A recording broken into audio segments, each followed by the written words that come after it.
Shalom, perkenalkan nama saya Nadia Ningsih Lokopariam, saya dari kelas 10I.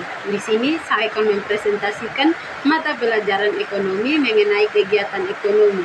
Di dalam kegiatan ekonomi terdapat kegiatan produksi, distribusi, konsumsi, dan pelaku ekonomi.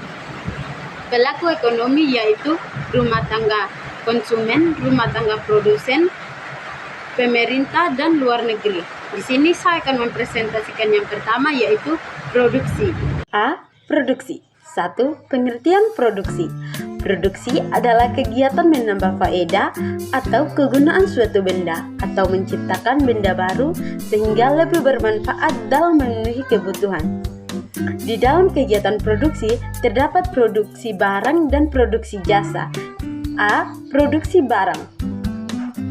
Produksi barang selanjutnya dapat dibedakan atas produksi barang konsumsi dan produksi barang modal. Barang konsumsi merupakan barang yang siap untuk dikonsumsi. Barang modal merupakan barang yang dipergunakan untuk menghasilkan barang berikutnya. B. Produksi jasa. Produksi jasa juga dapat dibedakan atas dua. Jasa langsung dapat memenuhi kebutuhan dan jasa yang tidak secara langsung memenuhi kebutuhan. Kedua, tujuan kegiatan produksi. Tujuan kegiatan produksi secara umum adalah memenuhi kebutuhan manusia untuk mencapai kemakmuran. Kemakmuran tercapai jika tersedia barang dan jasa dalam jumlah yang mencukupi. 3. Faktor-faktor produksi. Faktor produksi adalah segala sesuatu yang dibutuhkan untuk memproduksi barang dan jasa. A. Faktor produksi alam. B. Faktor produksi tenaga kerja. Terdapat tenaga kerja menurut kualitas tenaga kerja.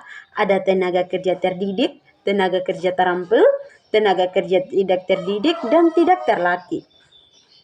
Ada pula tenaga kerja menurut sifat kerja, yaitu tenaga kerja rohani dan tenaga kerja jasmani. C. Faktor produksi modal. D. Faktor produksi keahlian. 4. Teori perilaku konsumen. A. Klasifikasi faktor. B. Fungsi produksi. C. Faktor produksi dengan dua faktor produksi. D. Perluasan produksi, produk total, produk marginal, dan produk rata-rata. F. Hukum produk marginal yang makin menurun. Yang kelima, biaya produksi. A. Biaya tetap. Biaya tetap adalah biaya yang harus ada di dalam proses produksi. B. Biaya variabel. Biaya variabel adalah biaya yang harus dikeluarkan sesuai dengan besarnya output. C. Biaya total. Biaya total adalah biaya yang keseluruhan untuk menghasilkan barang dan jasa. B. Distribusi. 1. Pengertian distribusi. Distribusi adalah kegiatan yang dilakukan oleh orang atau lembaga untuk menyampaikan barang atau jasa dari produsen ke tangan konsumen yang membutuhkan. 2. Pihak-pihak dalam distribusi, yaitu agen, makelar, komisioner, importir, eksportir, pedagang besar, pedagang eceran. 3. Faktor-faktor yang mempengaruhi distribusi. A. Produk. B. Pasar. C. Produsen. D. Perantara. Keempat, mata rantai distribusi. Mata rantai distribusi adalah cara yang ditempuh atau digunakan untuk menyalurkan barang-barang dari tangan produsen ke tangan konsumen. C. Konsumsi. 1.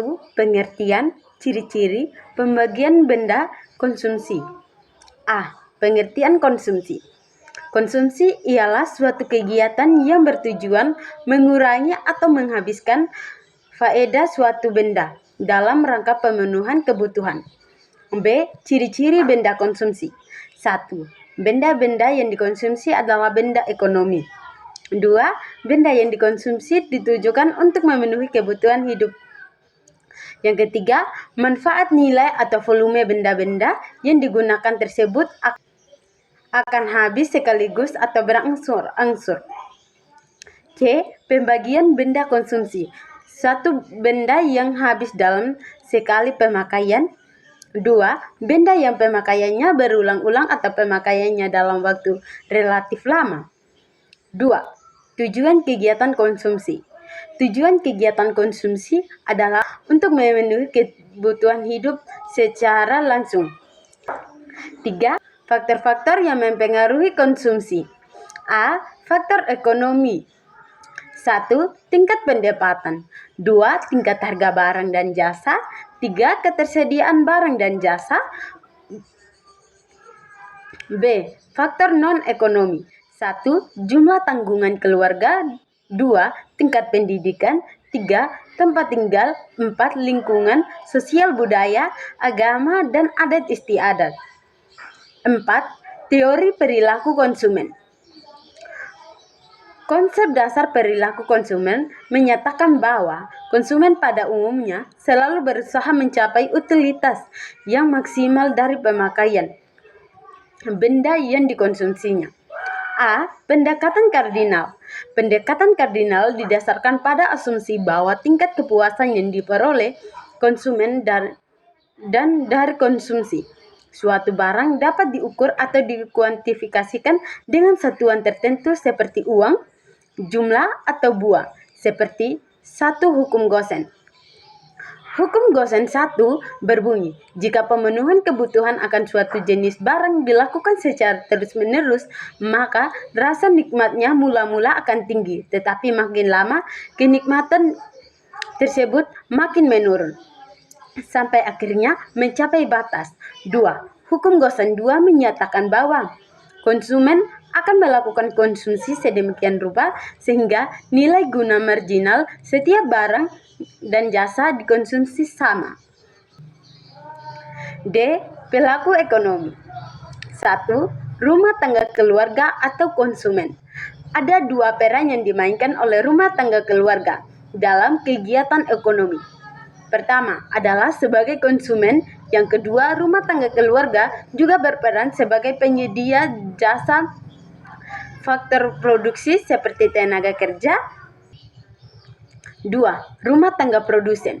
Rumah tangga produsen atau sering disebut sebagai perusahaan merupakan kesatuan yuridis yang ekonomis dan faktor-faktor produksi yang bertujuan mencapai laba atau memberi layanan kepada masyarakat. Ketiga, pemerintah sebagai pelaku ekonomi. Pemerintah atau rumah tangga pemerintah juga melakukan konsumsi. Konsumsi itu dapat dilihat dari upaya pemanfaatan layanan sumber daya manusia dari rumah tangga serta barang dan jasa dari perusahaan untuk penyelenggaraan pemerintahan dan meningkatkan kesejahteraan masyarakat. Keempat, masyarakat luar negeri. Masyarakat luar negeri atau rumah tangga luar negeri termasuk pelaku ekonomi. Kegiatan ekspor dan impor menunjukkan bahwa negara-negara asing mengaruhi dan dipengaruhi oleh usaha rumah tangga keluarga dan pemerintah. Sekian presentasi dan penjelasan dari saya. Terima kasih dan shalom.